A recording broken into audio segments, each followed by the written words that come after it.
Hello and welcome to Module 14, week or lesson one. We're going to choose a method.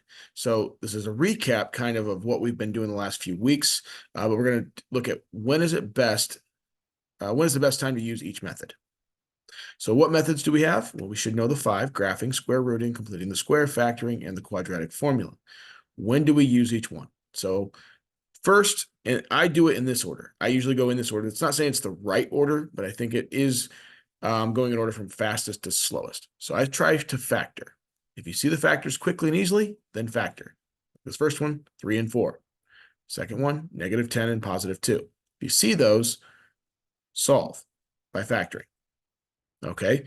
The other one I try to use a lot of is to square root if there's no b term or no linear term. So you see how the b value is 0, makes square rooting usually pretty easy. Also helpful is when A and C are both perfect squares, like they are in this case. Okay. How about completing the square? You only want to do that when A is 1 right now. We don't really do that very often when it's not 1.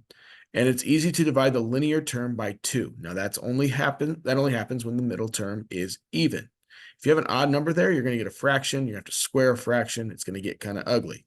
So you don't really want to touch completing the square if you have a choice in that situation. Quadratic formula works in all cases. However, it is a large formula and it takes a lot of time. Sometimes there's no other option though. So like this one right here, not a good factoring problem, not good with completing the square, can't square root. So quadratic formula would be the one to choose. Didn't talk about graphing, and that's on purpose because graphing, you don't really do it unless you are told to do so. Or if you have a graphing calculator, which most of you don't. Many solutions will not be integers. It's just not a good method to use to solve. You know how to graph, but it's not a great method for solving. Okay, so we're gonna do a little matching here. Graphing, we'll come to that one in a little bit. I'm gonna go start with A, 4x squared minus 100. There's no linear term. When I see that, I'm going square roots. Okay, B, x squared plus 11x plus 24. I see the factors pretty quickly. I see that 8 and 3 multiply to 24, and they add to 11. So my factors are 8 and 3. My solutions are -8 and -3. So factoring was what I would do there. I'll come back to C and D, but E, I can see very difficult there. That's a lot of big numbers, definitely a quadratic formula problem. Okay. Of the two left, which one would make sense to graph? Probably D. The axis of symmetry would be not bad.